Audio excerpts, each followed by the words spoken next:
Also about the gentleman joining me in studio. Good morning to both of you. Now, I'm just imagining 94 for 6. That Indian team dressing room this morning, what are the conversations now, Sunny? Well, clearly, I think they would have been saying we can't let up now. We've got to keep the pressure on, try and dismiss the last 4 wickets pretty quickly. Because look, a long spell, they haven't bowled too many overs. Then you think in terms of enforcing the follow-on. I would imagine the conversation in the West Indian dressing room is a touch different. Yes, it would be. It would be about, we've had a night's rest. Kimo Paul is there. He has a first-class 100. He hit the winning. Bringing up a beautiful point. What we discussed when India travelled overseas was how hard it was to dismiss the tail. But have a look at these numbers, because when it comes to home conditions in the last 2 seasons, there will be a lot more grip and a lot more turn for the spinners. So yes, India's got an excellent record in India when it comes to dismissing the last 4 batsmen, and they'll be hoping that they'll be able to do that. And what is the best part about the Indian bowling attack in recent times is that the seam bowlers are making a contribution on Indian pitches, not necessarily overseas pitches.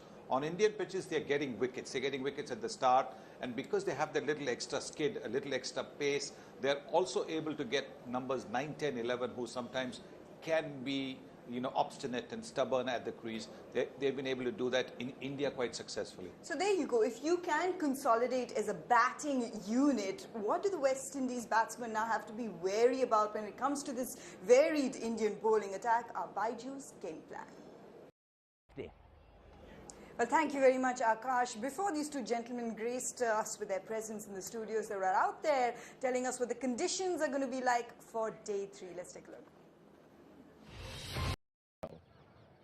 So there you go, lots in plan for us here on day 3. What about us here on Nerolac Cricket Live? You saw him score his 24th Test century. Virat Kohli, today he'll be looking to marshal his bowlers. But what makes him such an icon, a mega icon? Here's just a sneak peek of what you will get today at lunch on Nerolac Cricket Live from India's Test captain. On that note, we'll take a breather here. There's plenty more that is planned throughout the day for you on our show. Not just that you can catch on the lunch show, but also later on in TV. We will continue with our masterclass series. We'll be back to discuss a little more.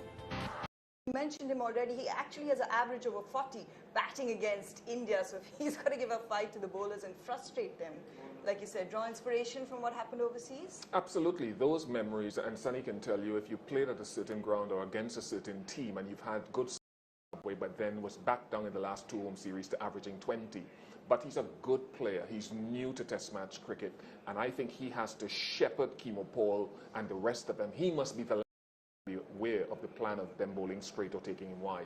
And that's what, if you want to incite fear in a batsman, Mohammad Shami does that very well right at the top, doesn't he? I mean, he's got a pretty good average against West Indies as well. It's pretty under 20. So when you speak of happy memories, there you go. Absolutely. I think, he's been a bowler who beats the bat quite often, doesn't quite get wickets. But when he gets wickets, when he gets his, and he's relishing that role of being the main wicket taker at the start of the innings for India. Those 2 wickets, the wicket getting rid of Brathwaite. Now Brathwaite's a fine player. He's a fine player. He's the one who actually holds the West Indies innings at the top, and then others around him can help them to get to maybe 250, 300. So this is where he struck, getting Brathwaite out, the skipper out, and that stump. My God, it went flying almost towards Rishabh Pant. Every bowler likes to see that. Okay, we've got about 30 seconds for my favorite part of the show. Gentlemen, you know what it is? It's just a number you got to throw out there. Well, I think that the West Indies will be all out just on the dot of lunch. I think we've survived the first session in the Windies. I've gotten everything wrong so far, so I'll get one right before the series is over. Yes, we will. Yes, we will. You remember that, because we will remind them of it at lunch. See you later on. Thank you so much for joining us here on Nerolac Cricket Live. It is lunchtime, and as we did anticipate in the morning, as Sunil Gavaskar told us, India have in fact enforced the follow-on. Let's find out what's on the show. Documentary that we'll be playing in just a bit, but with the gentleman with me in the studio here, let's just get a reaction to that, because we did anticipate that this would happen. West Indies, started with that kind of intensity that we wanted to see. The long handle to good effect, especially against Kuldeep Yadav, whom I felt that in the first session they that wasn't to be. But as soon as he came, it's always going to be different, isn't it? Even with the new ball, we have seen the way he operates. So many tricks, and especially the lower order who haven't faced him, who haven't seen him. It's one thing watching the videos and one thing facing on those 22 yards. So it was good comeback from India as well, because getting the last 4 wickets has been a bit of a problem of late for the Indian team. Yes, for India overseas, but we just showed you those numbers at home where they averaged really well getting the tail out. But Darren, just in terms of doing things a little differently, just with his field placements, changing around his bowlers, because he does have variety in this attack.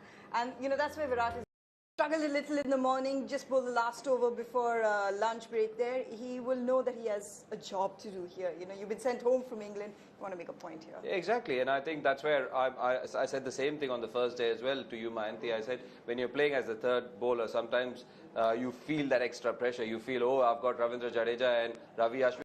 Comfortable with, you know, set it the way that you want, because Virat Kohli is very approachable, isn't he, as a captain? And we got a chance to see, you know, a very vulnerable side of Virat Kohli. What makes him the champion today? What makes him an icon?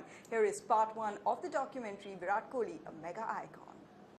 Conversation there from Virat Kohli, part 2, which we will get an opportunity to see in our lunch show. But look, he's captained you in the IPL. You've seen his leadership, and you know, what were some of your earliest memories of Virat Kohli? Because you saw a lot of his childhood. I think that's one thing which he'll say, absolutely deadpan honest with you. And one thing which I've seen with him is the fact So much today for both teams.